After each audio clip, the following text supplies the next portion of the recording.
On Lagos television. Before that break, we did say that we'll be focusing on the nationwide protest on the program today, the pros and cons of the nationwide protest. We all know that it is constitutional for anyone to protest and, of course, hear their own views as regards the policy of government. But when you want to go violent or destroy public infrastructure, that is what the law enforcement agents would not allow. And of course, the Constitution of the Federal Republic of Nigeria, as amended in 1999, does not guarantee violence of any form when you're protesting. But before we start the conversation this morning, let me quickly introduce my guests. And of course, we take a situation report as packaged by our correspondent, Omololuro Sonwo. We have in the studio this morning, Razak Olukoba is a public affairs analyst. It's a pleasure to have you. Thank you. Good morning. And over there with Adebimpe and Joe is Benga Soloki. Benga is a social affairs commentator. It's a pleasure to have you as well. Good morning. Okay, so we take a situation report packaged together by Omololuro Sonwo this morning, and that, of course, will set the tone for our conversation on the program this morning. Expected protests by civil society groups and other Nigerians have started in earnest. But one thing is very clear. They're supposed to be at the Freedom Park on Lagos Island and also at Gani Fawehinmi Park in Ojota. But they have converged here at on the bridge in Ikeja to start the movement. We have been under this bridge since 5 a.m. and we just woke up. So we are converging from our house to the venue chosen by the government. And we're going to be peaceful. You don't destroy what belongs to you. You don't destroy what belongs to you. If we destroy anything now, it's the same money that will be used in putting those things in order. So we want to let the government understand one thing, that no reasonable activist will be interested in destroying anything. And we have said it clear. Anyone who tries to do anything contrary to being peaceful, we will fish such person out. I will give that person maximum woto. And that's just it.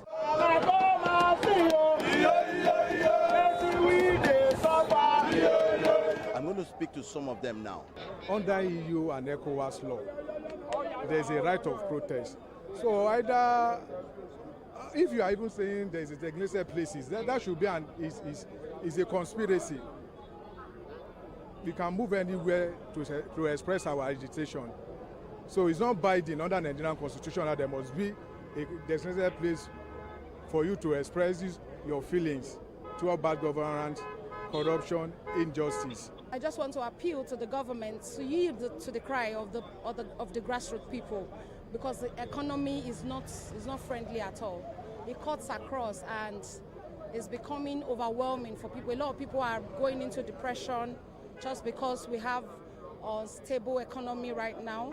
They have also said that the government should also listen to the yearnings of Nigerians so that things can get better. But this struggle is not a one-place struggle. So they have agreed that we have the right to march on the streets from here to end at the Ojota Freedom Park. That right is a right that Nigerians have always had over the decades. And over the past 1 hour, we've been negotiating that. But we're happy now that the police have eventually agreed. And they have assured us that they are going to provide their vehicles at our back and on our front to ensure that no miscreant will attack us. True to their word, they have started leaving Ikeja under bridge in the procession of having agreed with the police. As we speak now, they are moving. They are behind me. They are moving to Ojota Freedom Park, also known as Gani Fawehinmi Park.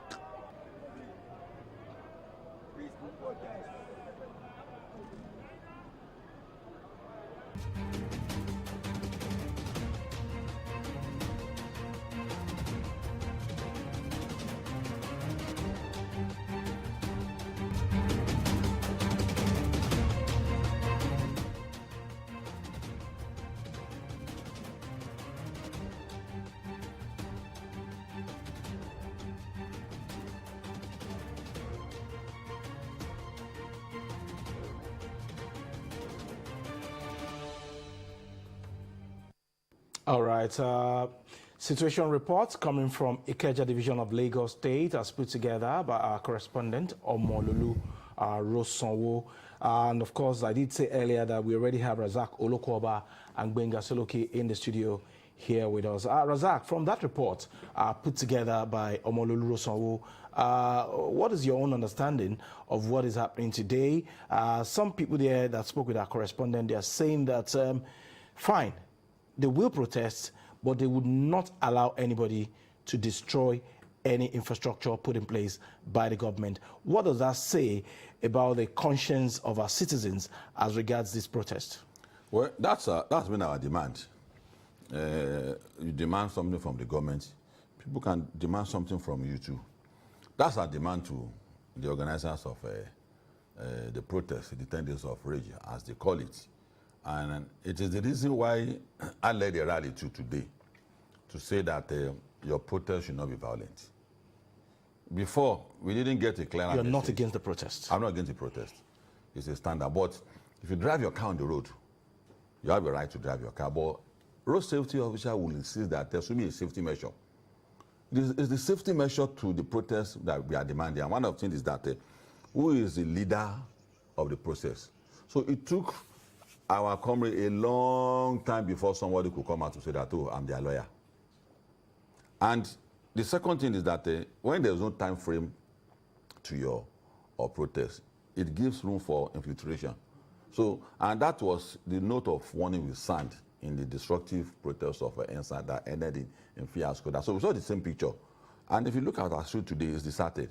That's production time. That's what we don't want. Just like farming of and clusters is gone. It's mechanized and you can farm with your suit now. You can protest without disrupting the activity of other people, because the same right you have is what other people have also to move about their business. And the pain is that 90% of people who listen to our position pretend as if they don't understand what we are saying. They have a right to. Yes, they can move. But we don't want a situation where people will be apprehensive. You have underscored the point you are trying to make. You have also tried to decimate it.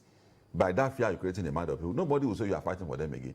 In fact, half of Nigerians who were with ENSA's protest didn't want to be part of this. They said, no, it didn't end that well. And that's our demand. We know there are issues that the government must answer to, the hunger in the land. The marching order that the president gave to the governors, how far have they taken to that instruction that you should have crops that you are planting in all your states? How far have you done about that? There should be that more. There should be a report on that. The labor and government, what are we doing to price control? It made a nonsense of the increase in price. If you increase 70 to 70,000 minimum wage and various categories of increase, and 6 months later, the money cannot feed you again. What is the government doing? So these are things that the government must answer to. But in asking that question, it must not be Atiku that should be speaking for civil society. It shouldn't be Obi that should be speaking for civil society. The idea I organized today, no political class spoke for me. Are you insinuating there is a political undertone to this process? Yes, it is clearly. At a point when the leader should be speaking for that movement, it's a political class.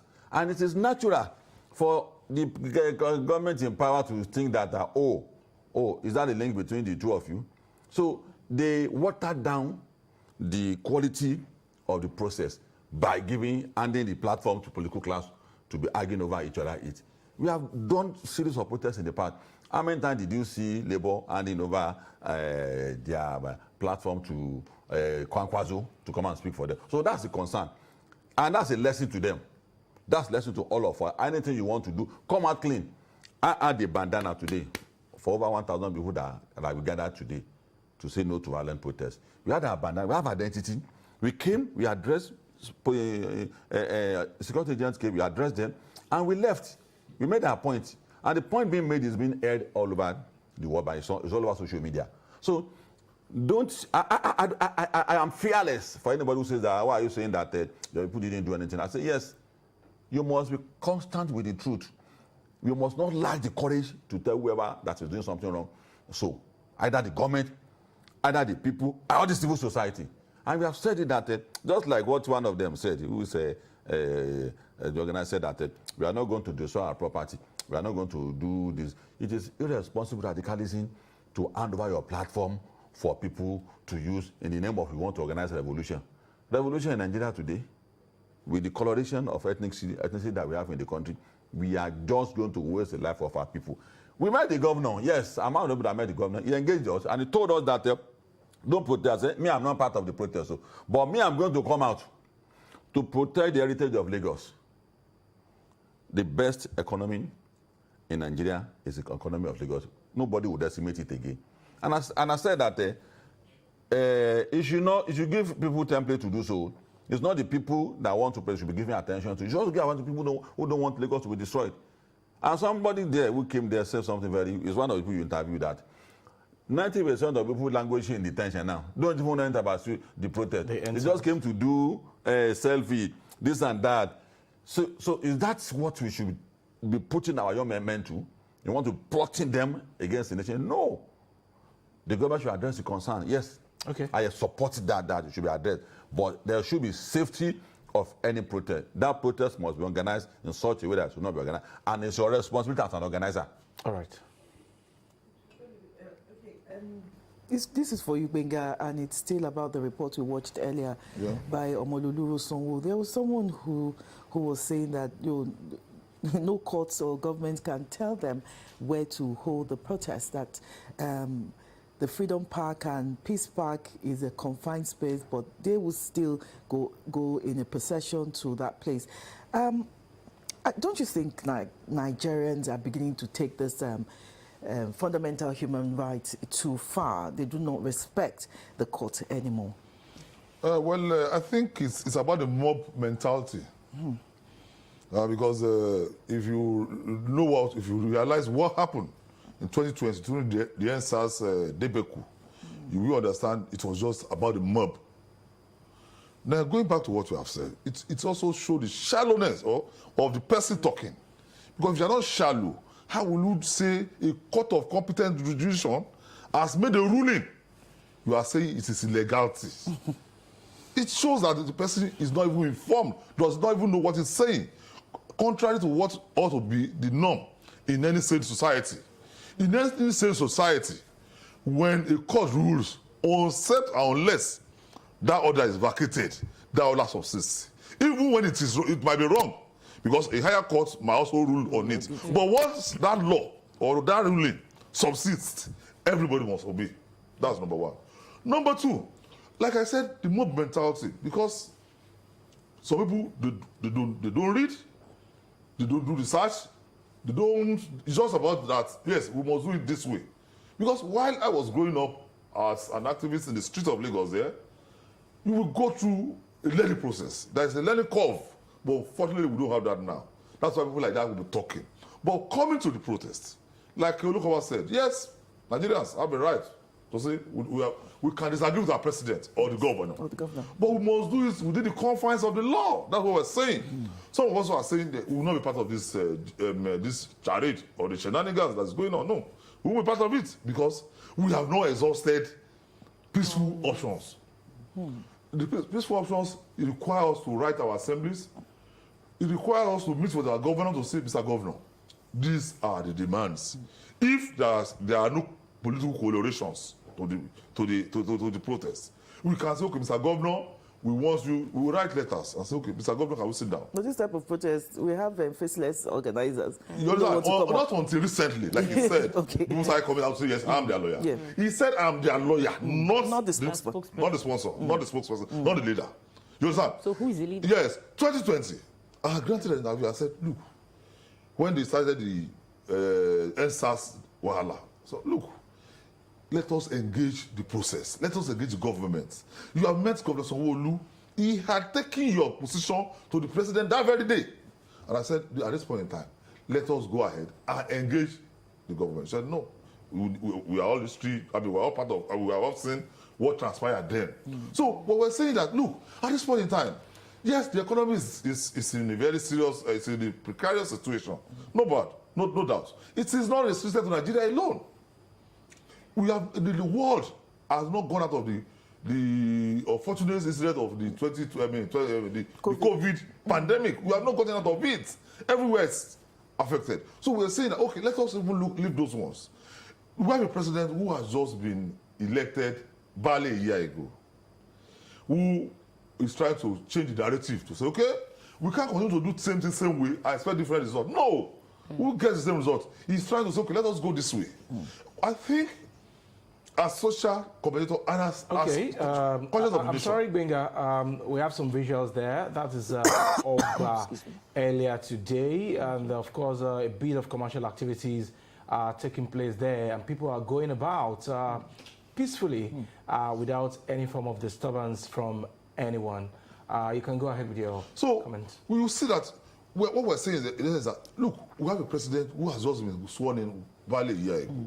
Let's give him enough opportunity to also see these reforms that he has put in place, to see how soon they will germinate. Yes, definitely, there is hardship in the land, but the fact remains that all options must be clearly followed. I'm sorry again, because of the live feeds that we are receiving from our correspondent. We just saw Obawale now in Ifakojai local government. It's peaceful as we speak, and of course, we see some police officers here and there trying to ensure orderliness, and of course, ensuring that people are not abused or disturbed in any way by those who have chosen to protest. All right. Okay, this is the Federal Capital Territory. We just got this live feed from Abuja Bureau Chief Adegboyega Arogbodo. The streets are deserted as well. And of course, you know, some offices other than lock and key. And I haven't seen police officers yet. But of course, business activities is not really what it should be at the Federal Capital Territory, Abuja, this morning. So that's the up-to-date account of what is happening in different parts of the country, Lagos, and of course the Federal Capital Territory. And hopefully soon, our Abuja Bureau Chief, Adegboyega Arogbodo, will be coming on live to give us a vivid account of what is happening in the Federal Capital Territory. Lagos, you have the floor. Okay. The protesters have listed a number of things that they're agitating for, you know, and considering the state of the nation. But on the part of the government, how would you assess how they've been able to handle or approach this protest? We must commend the president, who in his magnanimity directed, or even firstly he met with traditional rulers, go back home, help us appeal to your restive youths to shelve the protest. He met with clergies, he met with the youth to say, okay, I mean, there are been engagements which shows we have a listening president because he engages and we could see it. Then later, a marching order to all the governors, go back to your states, go and engage critical stakeholders to say, okay, let us douse it. There are processes with which we are going about. Okay, Benga, I'm sorry once again. Our Abuja Bureau Chief, Adegboyega, is already standing by to give us a minute-by-minute account of what is happening in the Federal Capital Territory concerning these nationwide protests. Okay, we'll reach out to him once again, and when he's back on air, you'll hear from him, and of course, details of what is happening in the Federal Capital Territory, Abuja. So the president has made himself available. He has ordered the governors to also go about to engage people, which shows that, I mean, the government of the day or the administration wants to also peacefully resolve this matter. To say, okay, if you have a superior argument, you have, because in any society, those in government might not have the solution to economic quagmires we have today. But it is behoves on the Labour Congress and the citizen to say we will also offer our services or our advice so that the country can move forward. Because it is only when the country moves forward that there can be progress. You can protest from now to tomorrow. If there is no progress, I mean, if there is no peace, there will be no progress. Look at what transpired in Kenya. Oh, fortunately, the person who led the insurrection, I would call it the word insurrection, regretted and apologized. Do you know how many lives have been lost? How many businesses have been crippled by such mindless acts? You understand? So we're saying that we don't want a repeat of what transpired in 2020. Because if you know what, if about 28 BRT buses were burnt down in Lagos, the only forensic laboratory in Lagos was burnt down. How many states in Nigeria can come out of that if it has happened in another state, if not Lagos State. You understand? So we're saying that we don't need that again. Let us continue to engage these people. Let us continue to engage our representatives. Most of us will complain about governor, president. What about the council chairman? What are they doing? They are the closest. We will not be able to see the governor. But if at our local levels, organize ourselves and go to councils, we will see our chairman. You understand? So many things can be achieved at that point in time. And when you look at Lagos, there are measures here to also cushion the economic, quagmire. So I'm saying in essence that, look, let's also trust. Let's also trust and engage our leaders. It's not just the president and governor alone. There are so many people that we have elected. Let's also key them. Let us key them to our agenda. Don't let us destroy it. Don't let us allow enemies of Lagos, destroy Lagos once and for all. Once again. We cannot allow Lagos to go down again with what has happened. I just quickly want to, because you talked about the magnanimity of Mr. President. Some were of the opinion that Mr. President should have addressed the nation. Razak, do you think he should have? Well, the matter is a boiling point. There are so many issues in the country. There's cholera, there's ASU, there's the labor, and it's in sequence. He's picking one issue after the other, and eventually he considered, he spoke about it, about what they were speaking about. And what he has demonstrated has even gone beyond even speaking with them. He has admitted that what you are saying, I have had it. And that's the essence of protest. Essence, it's not, see, when the president means people are agitating, it's symbolism. The basic thing is, are you reacting to our demand? And just like what my colleague have said, that he told the governors in clear time that you are not complimenting what I'm doing. Exactly. You need to go and compliment it. Sure. And even before this whole idea of the protest, he has been saying it. That you got palliative, money for palliative, you got so many things. You guys are pretending as if you have not gotten anything.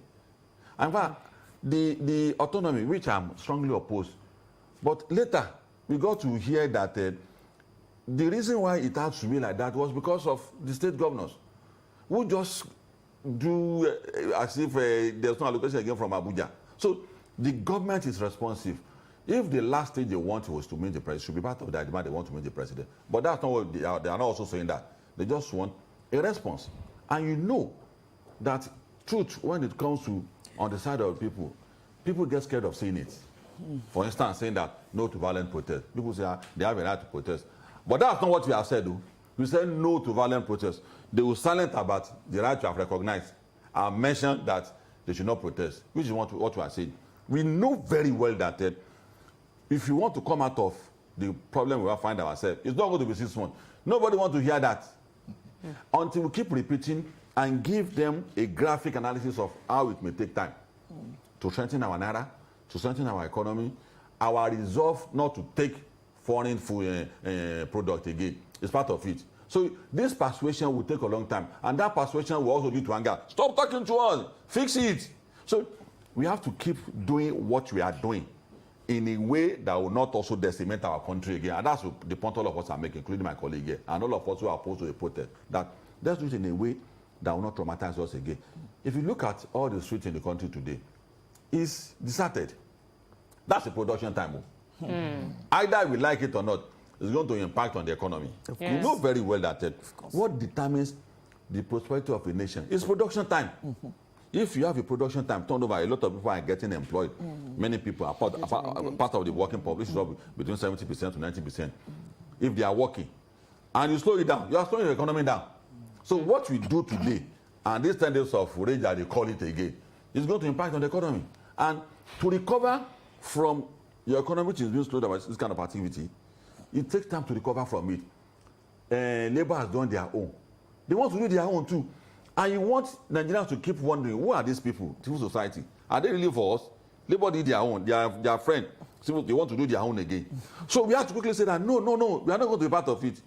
Like my colleague has said, what has happened to Lagos?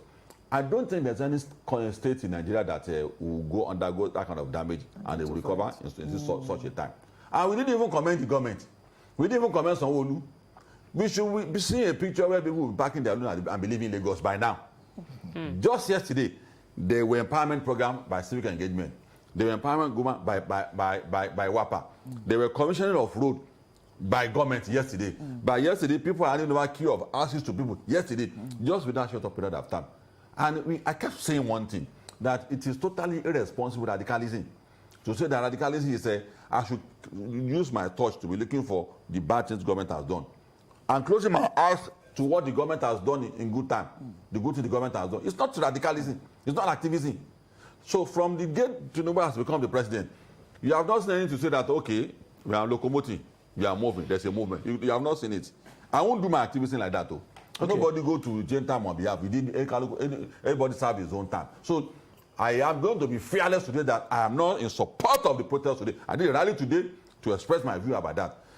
I want to mention that the sufferings of Nigerians are recognized that.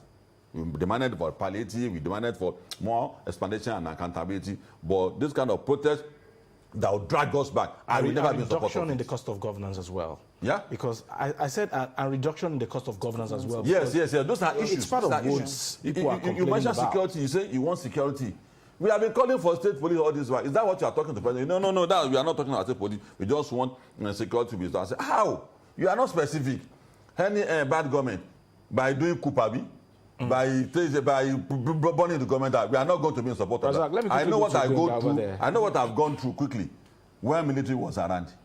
And no coup will happen in this country again, by the grace of God. As much as we have the constitutional right to protest and, of course, demand certain things from government, how do we manage the situation in such a way that it is not hijacked by hoodlums, so that there won't be need for any destruction of properties and what government has been able to fix with the taxpayers' money?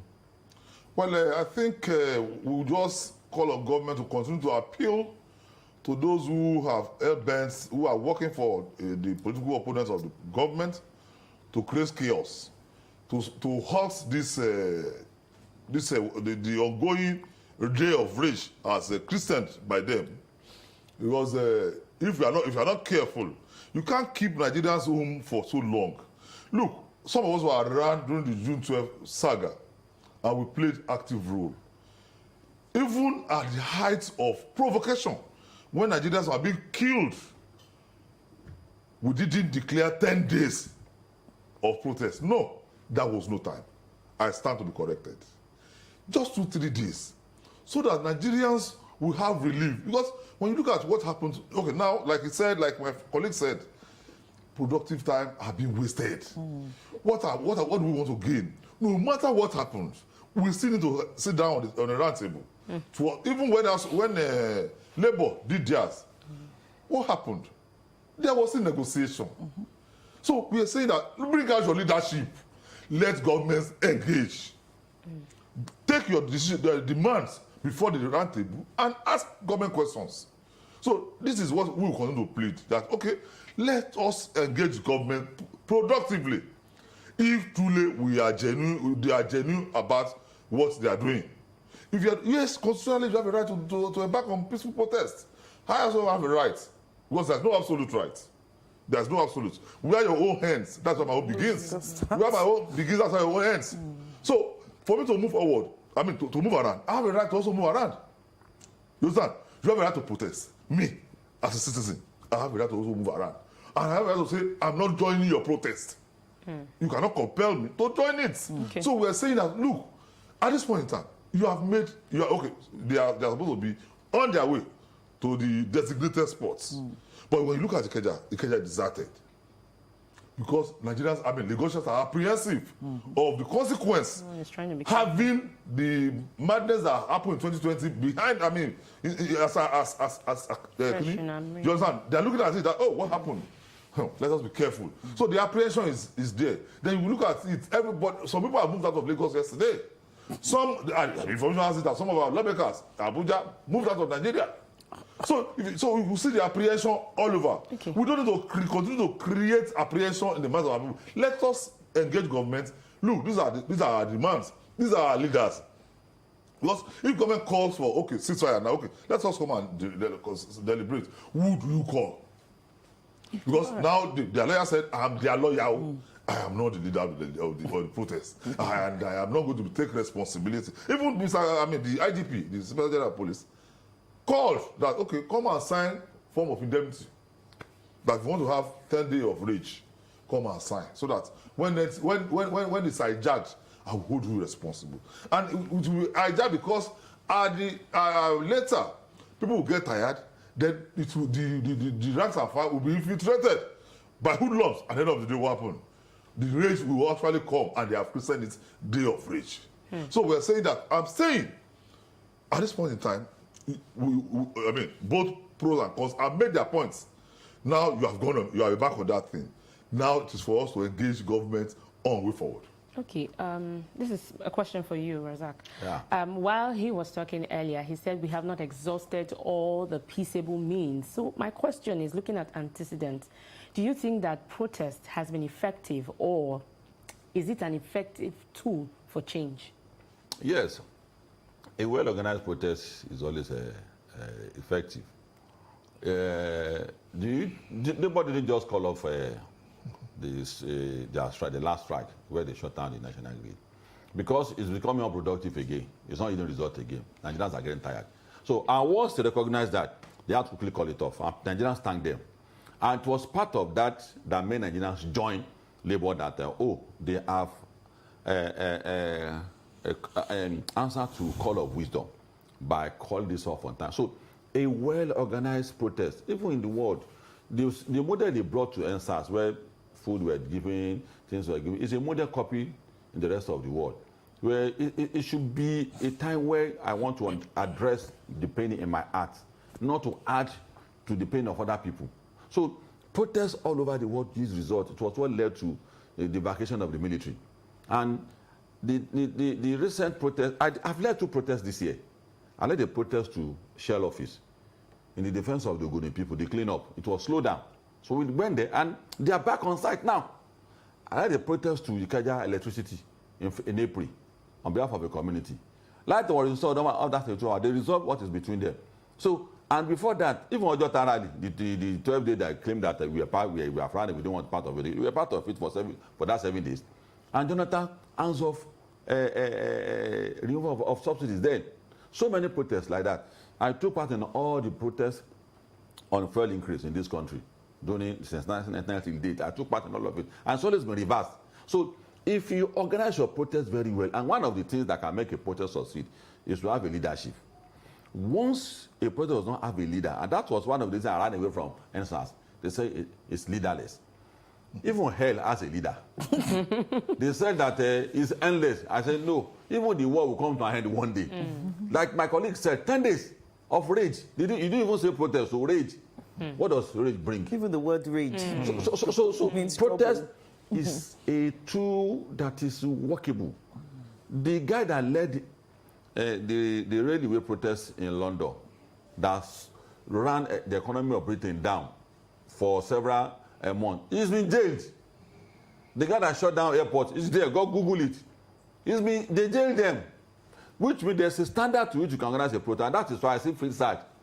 As long as we send police officers that killed civilians to jail, we must also fish out people who bomb people's houses during NSAS and kill. We took them to court, but we didn't see government to compliment us. That's why we had to answer. I want to also see people who killed needlessly during that protest to be picked up and tried. So if there are consequences in violent protests, people will learn to do a proper protest. And we have succeeded, though, because we have compelled them to do the right thing. We started it that we want to know your leader.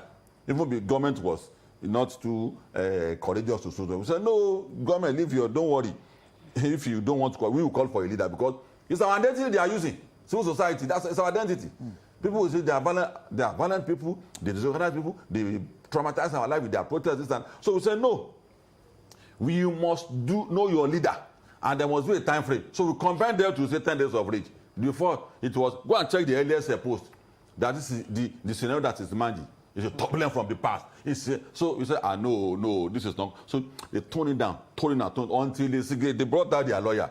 Until they said it was a 10-day rage. Until they now, maybe they will come out tomorrow and we don't know again. But there's a time frame. And when there's a time frame, it's start now. On the 11th day, anybody that comes out, they will say it's not part of us. And that's what we are saying.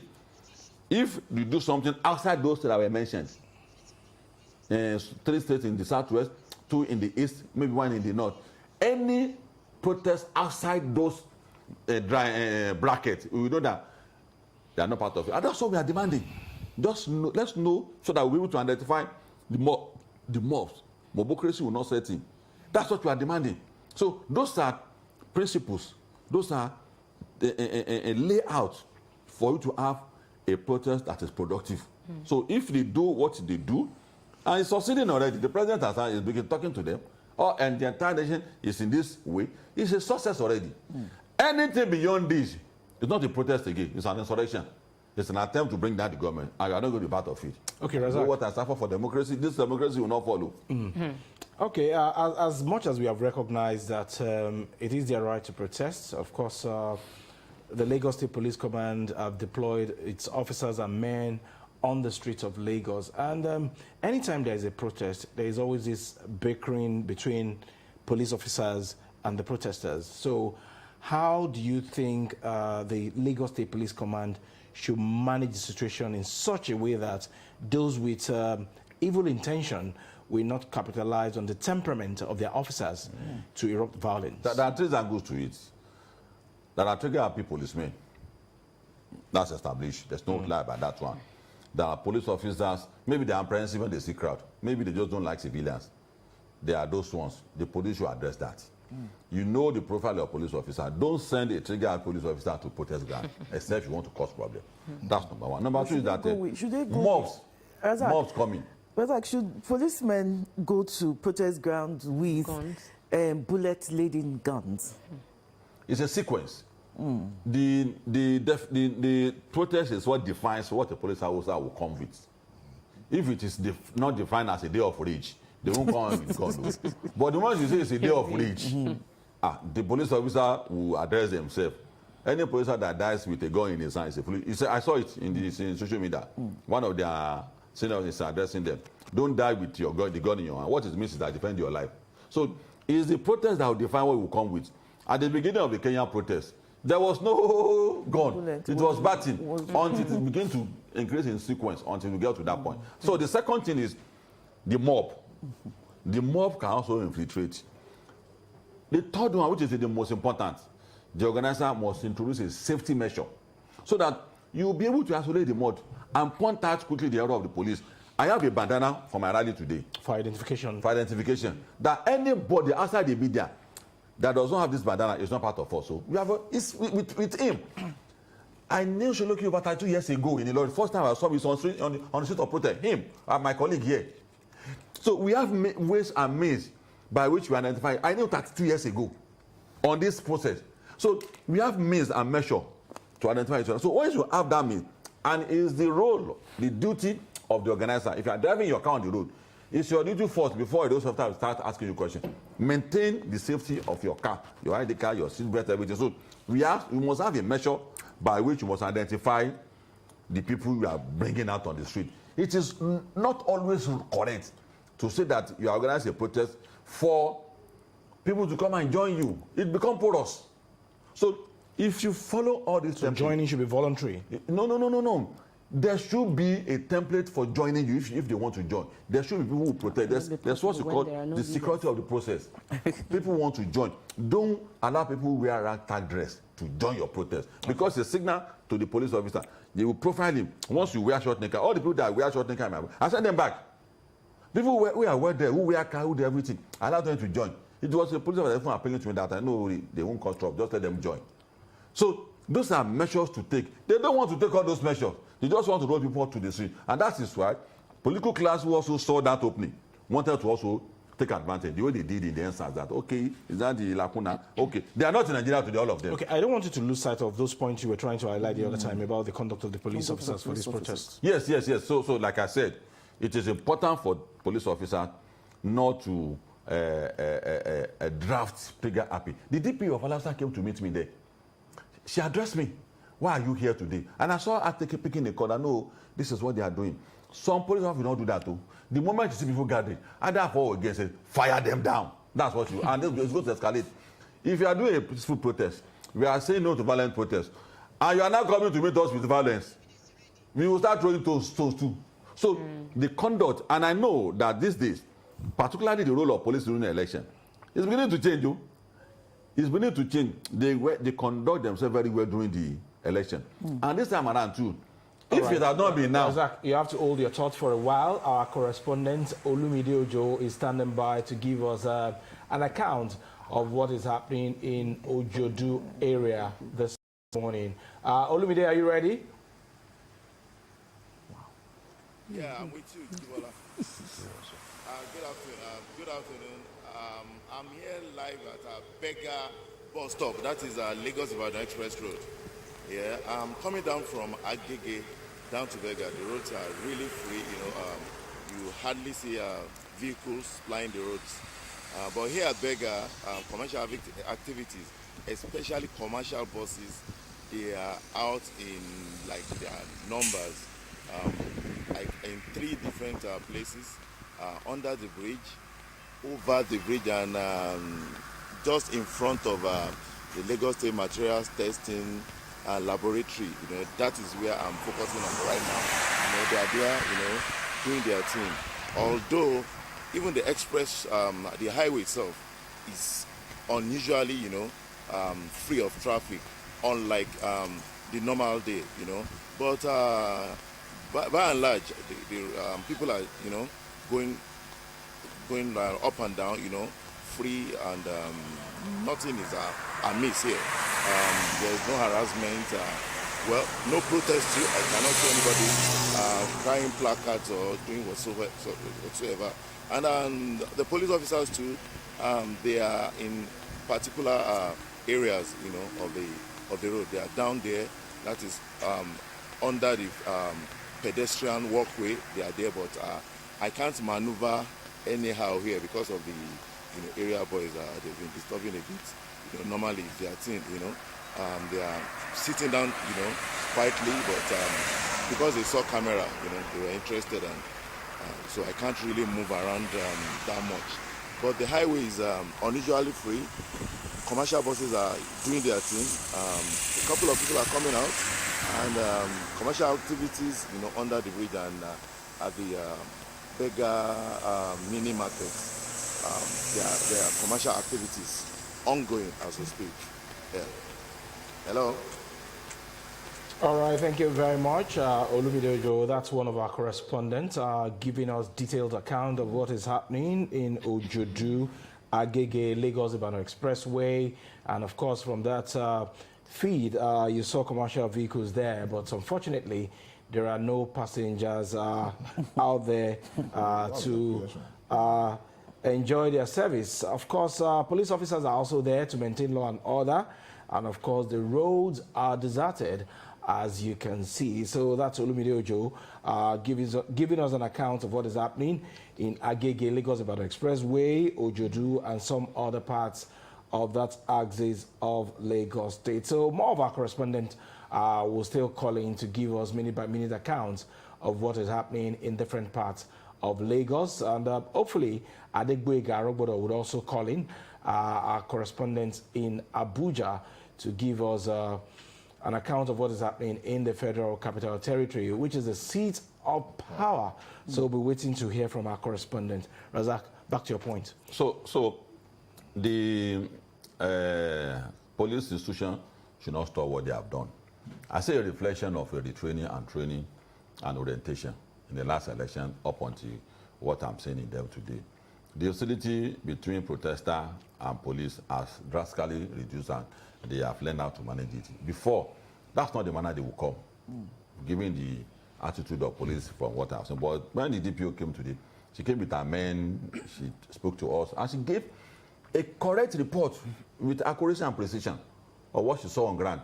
No, it doesn't paint it a bright color. So, no, they are on the street, there are many, but what they are saying, they are campaigning against a violent protest and are making their point and their demand.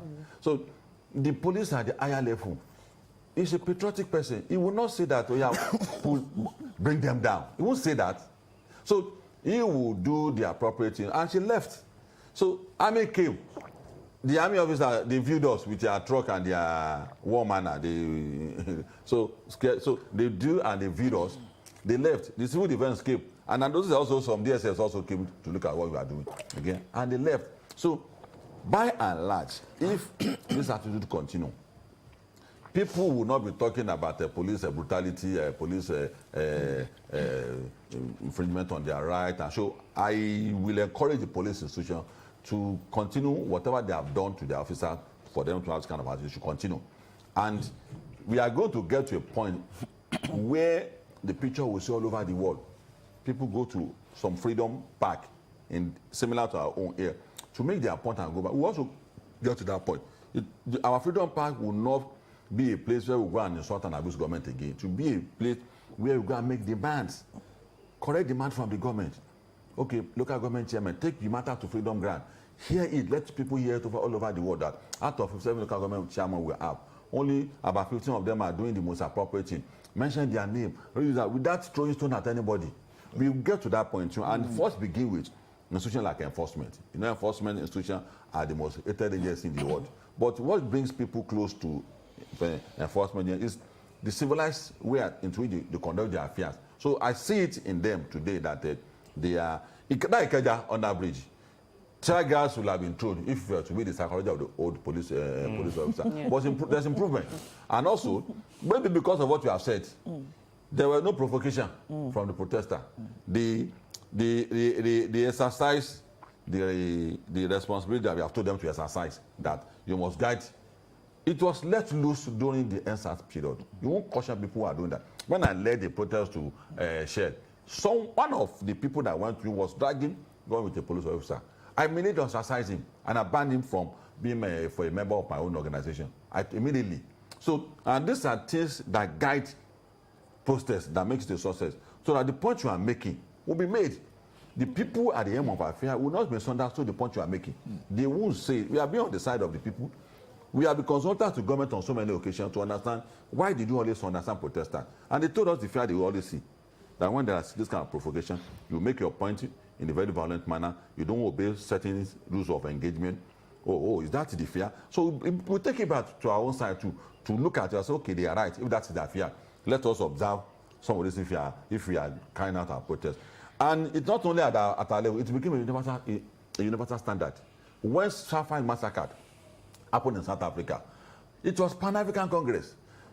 ANC did their own, but they disagreed. They didn't obey the rules of engagement.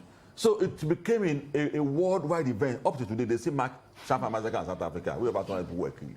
So we have done well by bringing this issue to the front burner. I know that the press guys are worried. You guys want a better Nigeria. You want a country where economy will germinate, where hunger will go, where we live our life the way we have. We also wish to live in a very good and saner country. Bringing this topic to a front burner here and I know very well that that's what our stations are doing. You have maintained a middle course in all of this discussion, and I want people to maintain that. Don't assume that the people who are protesting want to put the government down. Also assume that the government doesn't want to listen to the people. Continue to be the arbiter of the process. Okay. Gbenga, I want us to look at the economic impact of this protest. It's supposed to last for 10 days. I have reports here that shops and markets in Yanapaja, Agege, Ogba, Ikeja are under lock and key. And you see a lot of people feed their families from the proceeds they make daily. If this is supposed to last for 10 days, like today now, a lot of people did not go out for their businesses. And if this is supposed to last for 10 days, how do you think or how do you feel that people or residents will cope? Well, let me quickly just dash into what Mr. Olokoba said. I think the police, we must commend them. Because what my argument will even do fail it what we're talking about. Because when you look at an average policeman and civilians, go to same markets, buy at same rates. You understand? So when you're talking about economy, it affects them too. So by and large, they will remain. They will be civil at this point in time, because what the protesters are saying, if they are genuine, They'll benefit. They'll benefit from it, so they will be civil. But they're looking at the economic implication of a 10-day strike. I think a fragile economy like ours cannot take it. Like we pointed out, Nigerians, especially the artisans and the traders, eke their living daily. And that's what they feed their family with. So if you expect an average Nigerian to close shop for 10 solid days, I mean, that's not being considerate. Yes, some might have money somewhere, kept somewhere. Some might have money stashed in their account or in their homes. Because we have seen public office holders who have millions of naira stashed at home.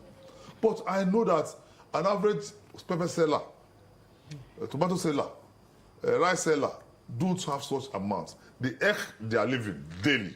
So it will be a disservice to them if you keep them at home for 10 days. But I want to say one thing.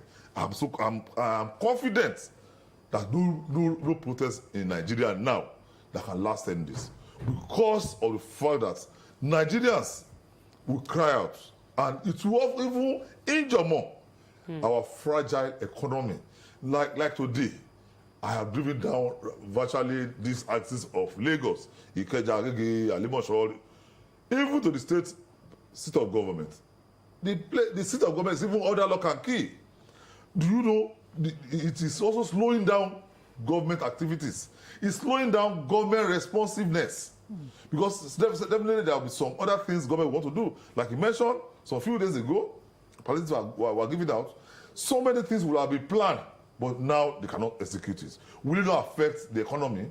Now, those those bus drivers and conductors who are supposed to eke their living today could not, because Lagosians have decided to stay at home, being apprehensive of the consequence of this day of rage.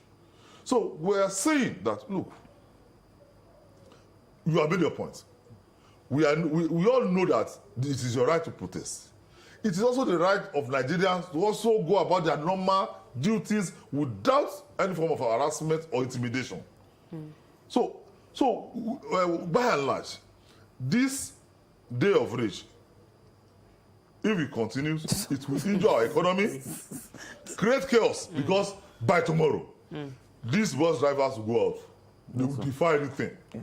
Because they will not be able to make their money today. Because they earn their living daily. And they earn their living daily. So by tomorrow, you will see. So that is where we are saying that, look, let us be reasonable. Be reasonable, engage governments, bring out leadership. Let them go to government. Let them go.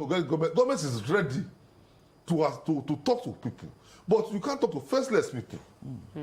Bring out leadership. 10, 20, 50, bring them out. Make the government, these are the demands. Not just demands you throw on social media. So, like yesterday, there was even an information that the rally had been postponed. So how do you rely on such for a government to listen to? If you want to throw your demands on the internet, no. Bring your demand to the round table. Even at war point, you will still come back to the round table to discuss. So I'm saying that the ongoing protest, if it goes beyond today, will injure not individual economy, but the government's economy, and which will also have grave consequences on the already pauperized Nigerians. Okay, follow-up question. Do you think there should be a stipulated number of days for a protest? Definitely, it might not have, but I mean, like you said, sequence. We must look at the sequence of how. Okay, if today we said, okay, we have moved out because I am a product of the streets. You understand? If we have moved out, so okay, government is saying, okay, let us discuss. Yes, all streets at that point in time, we'll go and discuss. Look at the labor strike. When government was ready to say, okay, let us negotiate. They went there, they negotiated. They threatened, at the end of the day, they negotiated, and they were able to arrive at an agreeable amount, which is the normal thing in any other strike or protest. You have an agenda, we have one aim to achieve, which is to compel government to do what you want them to do. So it is not just by unending days, it's by concretely putting down your demand, and also agree with government on way out. Like he said, we could see government is doing everything. The government is trying to accede to most of the requests. You understand? So we must also be able to trust government once and for all. Say, okay, let's give them benefits of doubt. And in first instance, Labour was afraid of sincerity of this government, but later they agreed and they met, and they also agreed, okay, let's see, Labour said 250, government said 40, 50, 60 before we agree on 70. So I think whoever is in the know of those who are there, they should appeal to them. Let them bring their demands before the government. Let us see what they are demanding for. If you are fighting for Nigerians should know what you are fighting for them for. This is not just to say we just want day of rage. No, we are not bad people that will go on rage. No, we are responsible people. So we are saying that, look, bring your demands. Let the government sit down.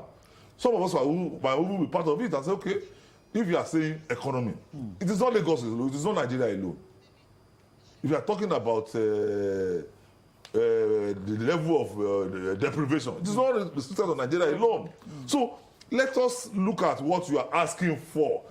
I saw one, so they're saying 250,000 naira per as minimum wage. When Labour had agreed, when the Nigerian Labour Congress, still you see other Labour unions have agreed, yet that you are still putting that as a demand. As a demand. That is not correct. You understand? So they were saying that if too late we are genuine, it is not a protest laden with political undertones. We should have a clear-cut agenda. Not just that, hey, I want to show Sanwo-Olu that I'm a bad person, that I want to go on rage. No. So I'm going to ride on this and of course what Ajibola asked Razak, that look, you know, when it comes to conduct of citizens, is there enough awareness, or what needs to be done, or what needs to be said to citizens that, look, a protest is not a riot? It's like the citizens mix these things up. No. It's not the citizen. It is the organizers. Okay. Okay, why don't you call something day of rage? That's not a protest. That is riots. You understand? But you say we want to protest. Look, like I'll continue to go back to the June 12th thing. When we want to go, we say, okay, go and stock your houses, so that maybe 2 or 3 days will be left in that week, so that we will just hustle, make their daily livings, and buy something to keep at home for 3 or 4 days that will be home in the next week. But if you cannot generally keep people down, no. So when you're talking about conduct, it belongs on the organizers to engage even the citizens they said they are fighting for. It is not just few people saying that we are working for us. No. Let us sit down. Oh, we want to go on. What are supposed to be our demands from governments? Economics bad, fine. Unemployment at its peak, yes, fine. This fine. The insecurity in some part of the country, have we addressed them? Mr. President, what are you doing about Greek? You understand? Mr. Governor, what are you doing about insecurity that we have in your states? Those are the issues. We have different challenges. As we have different states, there are different challenges. What is happening in Lagos is not what is happening in Zamfara or Borno State. No. What is happening in the East when they don't go out Monday? It's different from what we have in Lagos, where we do our economy, we will run our economy without hindrance. Monday to Friday. Monday to Friday. Yeah. And Saturday, we go to Owabes. We party. Most of them come to Lagos to celebrate their father's death from the East. So those are the so we have different challenges. So those are should be the issues. What is the problem in the East? Okay, the East, they don't go out on Friday or Mondays. How do we mitigate it? Governors, what are your demands? Or what is hindering you from overcoming this gunmen? That should be done. Lagos, what is the problem? Economic downturn, hunger. Mr. Governor, how do we do this? So basically, those piloting the protest will determine the type of protest, either protest or riots. They are the one that will determine.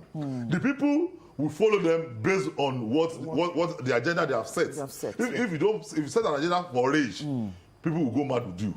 If you set an agenda for protest, they will go. Look at what happened, the labor strike. They demanded their rights, and they got it. without breaking down, without burning down anything. You understand? What I am saying is that, in essence, is that it is only those who know why they are called the protests that can determine the trend it will follow, not the people. Because if you are going to a protest and you start beating or hitting vehicles, you are the leader. Then those who are joining you will break this shield now. You know, if you go to you saw somebody outside his gate or maybe locked his gate and you hit a plank on it, the person coming will break somebody's head. You understand? So it is those people who are responsible who determine the trend or pattern that a protest or a riot will go. Thank you. Ajibola, do you? Okay. My question is to Gbenga. Yeah. As much as we are appealing that we stand to gain nothing when we are violent, that 10 days is too much. Of course, the economy of the country is very fragile as we speak. I also want us to speak to the conscience of those in government. We all know here that the cost of living is high, no doubt. And what kind of engagement do you think government should be having right now, continuously, in such a way that the people will see that, okay, indeed, the government of the day is truly with them. They are not the only ones tightening their belts. What kind of engagement do you think we should be having at the federal, state, and local government level? Firstly, let me say this. The last time we had a one-on-one with Mr. Governor, I told him, your chairman are not helping you. Let the council chairman be on their toes. Let them be responsible and responsive. You understand? That's number one. Those in political authorities must be responsible and responsive. Unfortunately, this is very sad. I think I've said this so many times that we need to critically tell our elected officers that you must decide where you represent. You cannot be representing the group of people of Agege now and you'll be living in Lekki or living in Ogudu. No. How do you know their problems? How would your constituents come to you? That's number one. So that's number one. Number two, we have told the governor, Mr. Governor, you need to increase your palliative and you need to go further. Three, there must be price control. Some said, yes, because we don't produce, the government does not produce such thing, might not be. You can subsidize. There was a time we were having the Sunday market OJ course, something like that. And it's really assisted negotiations. So I'm talking about Lagos now. Well, I don't know what other states are doing, but I'm comfortable with what is happening in Lagos. So we told the governor, Mr. Governor, you have to bring back this program so that majority of our people also participate, whereby you have also subsidized food items. Thirdly, government must cut down on governance. Cost of governance. Cost of governance is too much. We need to cost down. And in any democracy that I know, I study political science, I know that lawmaking business is not a full-time thing. So we need to rethink about it. Lawmaking, it is not a full-time job. You do your job. You just pay by the with system allowances, not these humongous amounts being expended on nationals. You will recall sometimes ago the issue of constituency projects, and somebody came and said each senator got 200 million naira for to do what? What are the ministries for? What are the agencies saddled with such responsibility doing?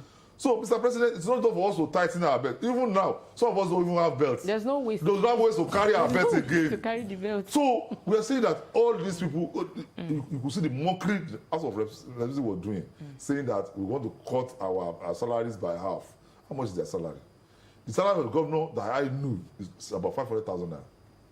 Do you know the allowances that goes with it? We are saying that newspaper allowance, furniture allowance, wardrobe allowance, no, all these stuff will be scrapped. Hardship allowance. Who is giving you hardship?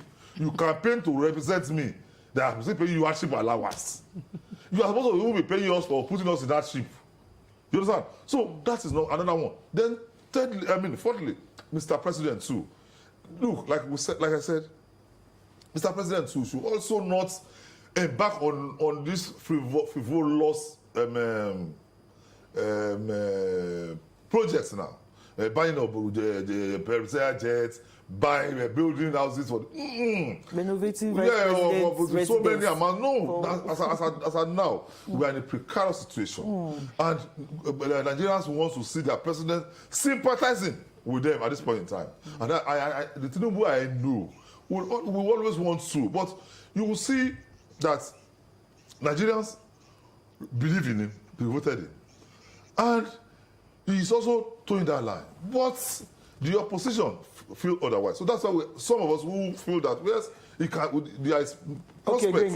Gbenga, I'm afraid you have to hold your thought for now. Our Abuja Bureau Chief, Adegbenga Arogbodo, is standing by to give us details of what is happening in the Federal Capital Territory. So we'll quickly go to Abuja now.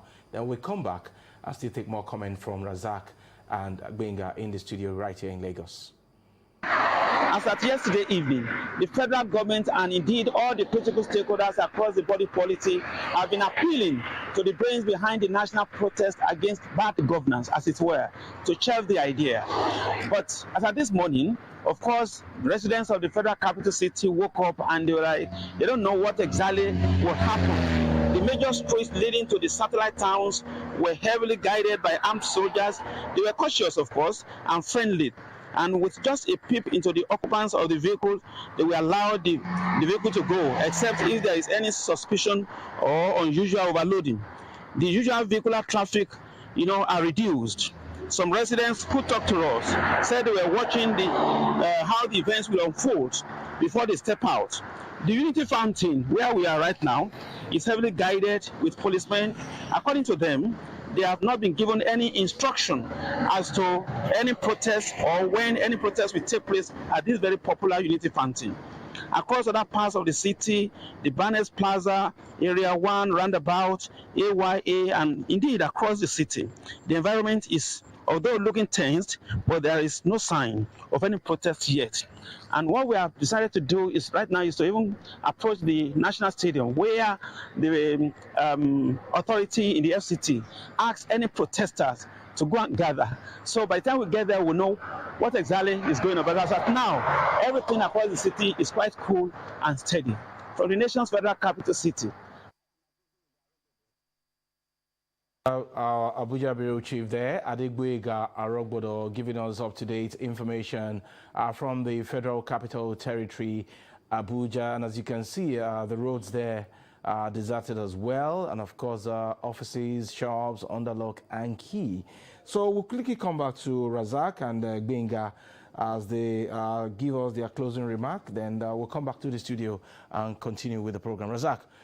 You saw our Abuja Bureau Chief there giving us details of what is happening in the Federal Capital Territory. What do you have to say to that before we go to Gbenga?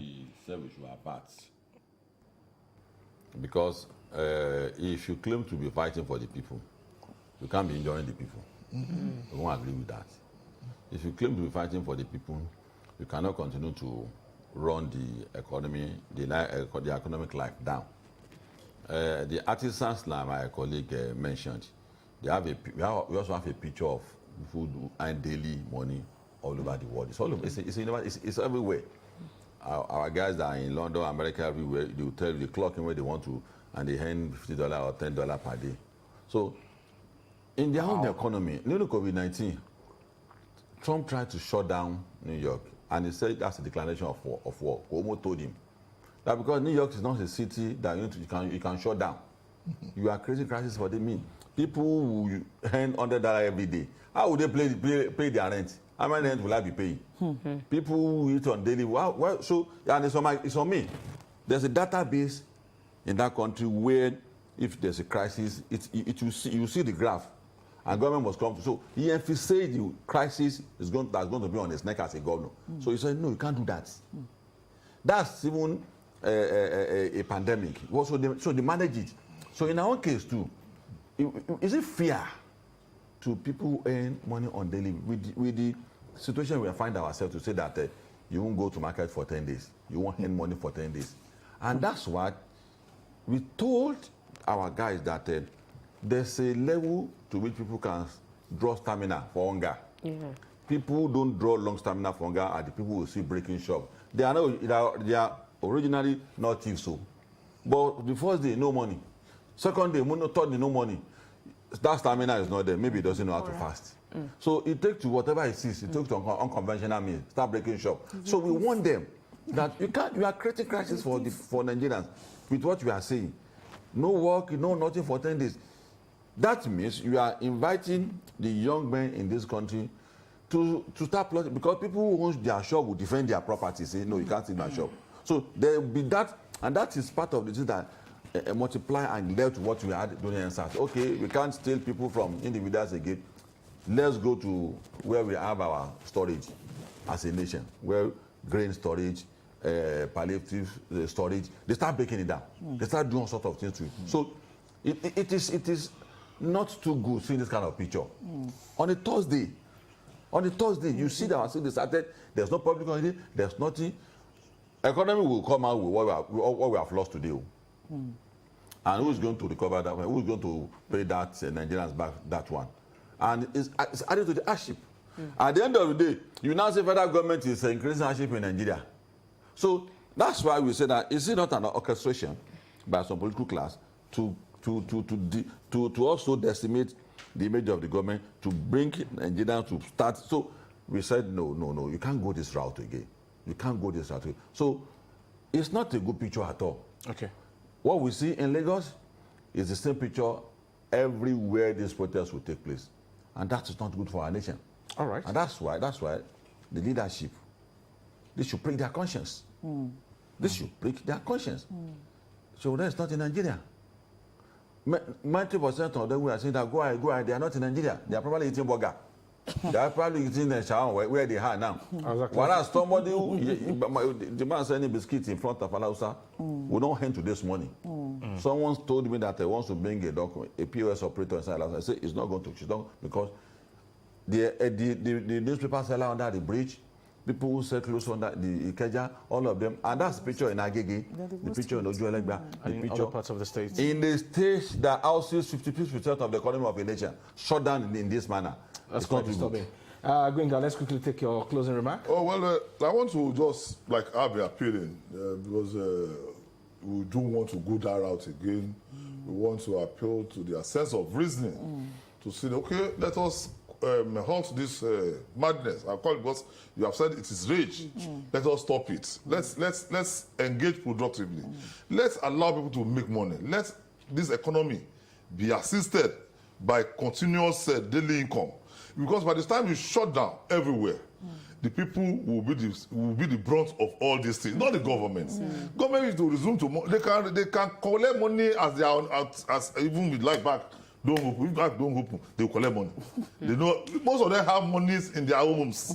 So, but what about pepper seller, tomato seller, POS operators, bus conductors and drivers? So let us look at the effects on those sectors. Let us see reason why we must engage government, allow peace to reign in Nigeria for our economy to rejuvenate again. Because we have seen a process already in place. So we must allow it to germinate. Thank you very much. All right. Some words of wisdom coming from Razak Olokoba, public affairs analyst, and of course, Gbenga Suluki, social affairs commentator, on the pros and cons of the nationwide protest which started this morning in different parts of the country, including Lagos. Gentlemen, we must thank you very much for your time on the program. Thank you for having me. We'll take a very short break on the conversation right now. We'll be back. The views expressed on this program do not represent that of the producer, management of Lagos Television, or the Lagos State Government. They remain the perspectives of those expressing them. Thank you for staying with Lagos Television.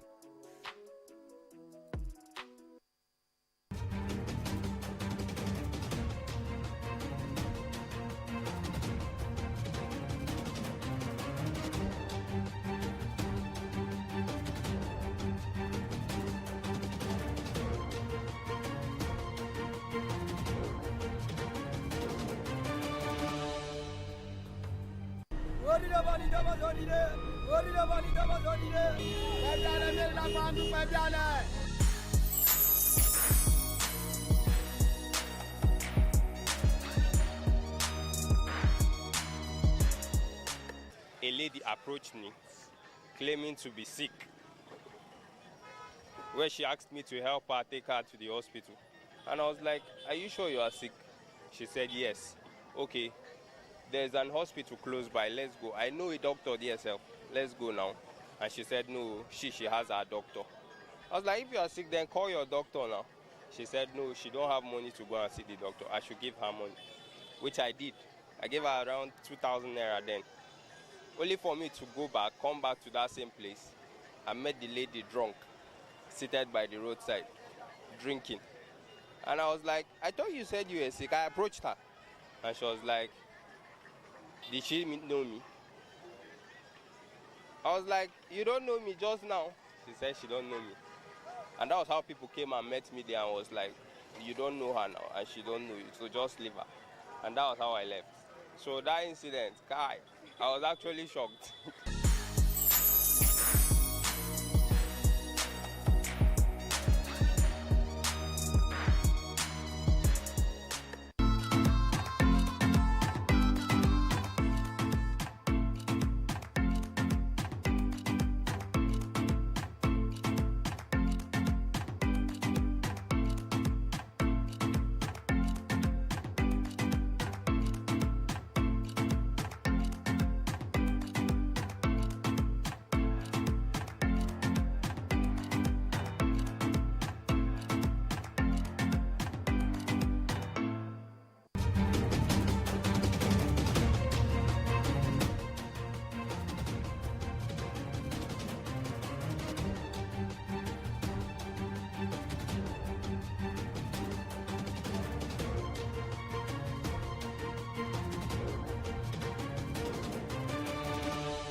You're welcome back. Before we go on the program this morning, there's an information reaching us right now from Lekki Toll Gate that some protesters are already there, and the officers and men of the Nigerian police have been appealing to them to go to the Freedom Park, which is the place designated for this nationwide protest, which started earlier today.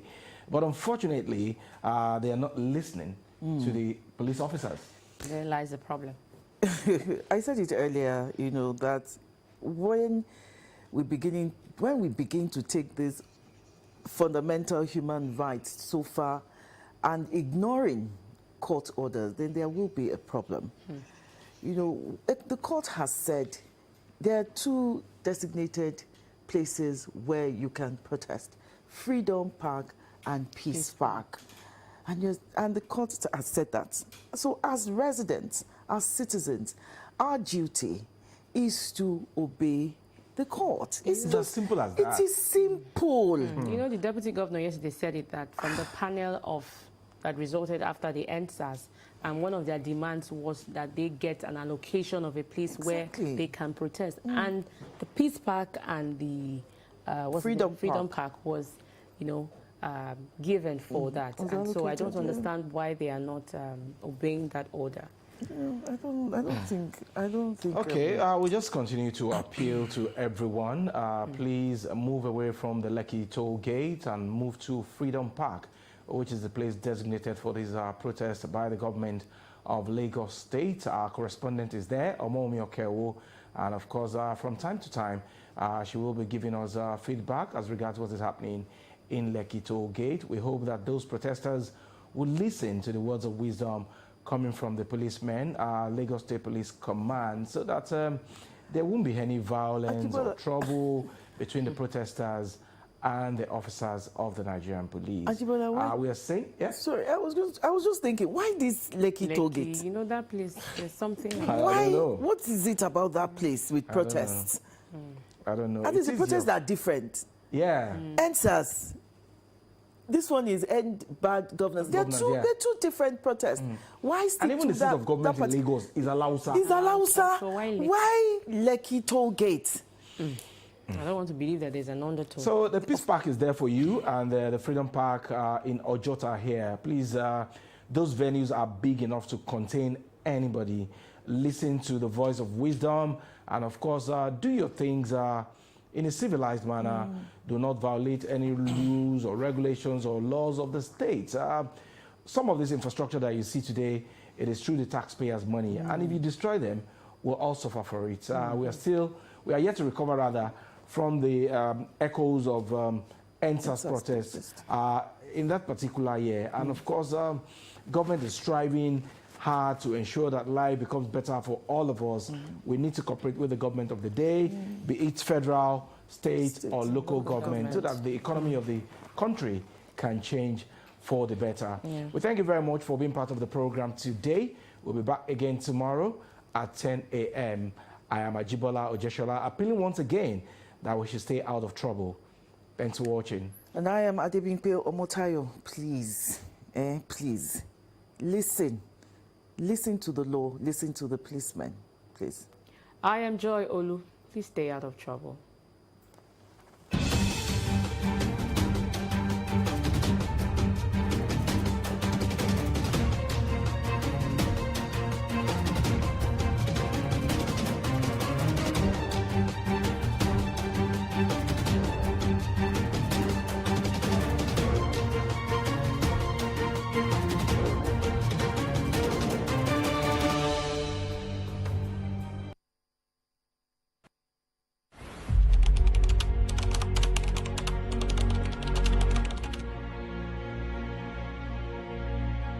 Cholera, an acute and deadly illness caused by ingesting contaminated water and food, is a formidable public health threat. Its highly infectious nature means that outbreaks can devastate communities rapidly. The symptoms are sudden and severe, profuse diarrhea, intense vomiting, and rapid dehydration. Without immediate and adequate treatment, cholera can swiftly become fatal. Yet, despite its severity, cholera is both preventable and treatable. Awareness and proactive measures are our strongest defenses against this disease. Here are 5 crucial steps to protect ourselves, our families, and our communities. Ensuring safe drinking water. The cornerstone of cholera prevention is ensuring safe drinking water. Contaminated water is a primary vector for the disease, making it crucial to treat all water before consumption. Boiling water is one of the most effective methods. Alternatively, in areas where these options are not available, drinking bottled water is a reliable alternative. Vigilance about water sources and cleanliness can significantly reduce the risk of infection.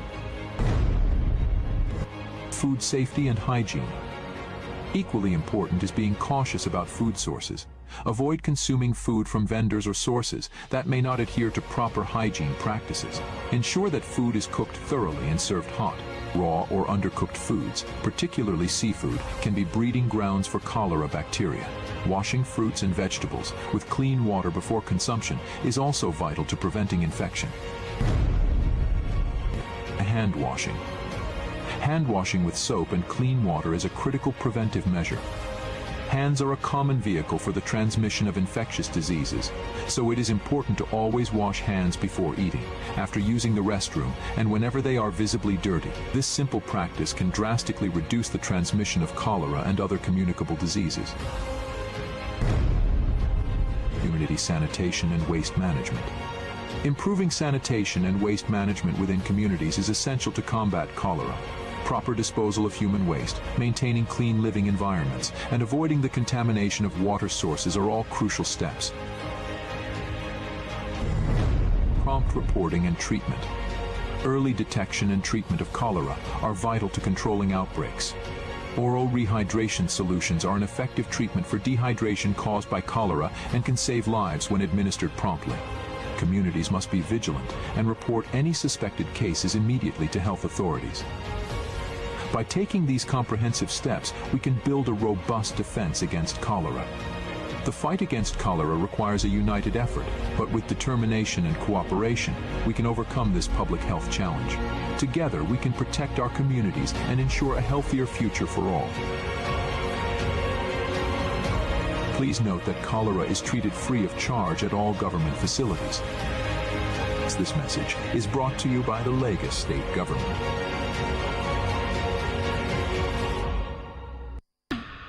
Must commend ITV television for the regular sensitization that has been going on the channel, raising the consciousness of our people on the issue of kidnapping. Since the creation of Lagos State on May 27, 1967, by virtue of the State's Decree No. 14 of 1967, the state of aquatic splendor has continued to grow in leaps and bounds. Lagos State is made up of 5 administrative divisions, namely Ikeja, Badagry, Ikorodu, Lagos, and Ekpe, the acronym being Ibile, of which the 20 local government areas were mapped out. Lagos was, in size, in terms of size of land, it looks smaller than other states. But in terms of volume of people, it was luminous.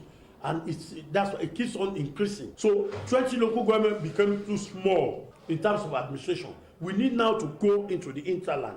The need to bring governance, development, and participatory democracy closer to the people at the grassroots prompted the creation of 37 local council development areas from the existing 20 local governments.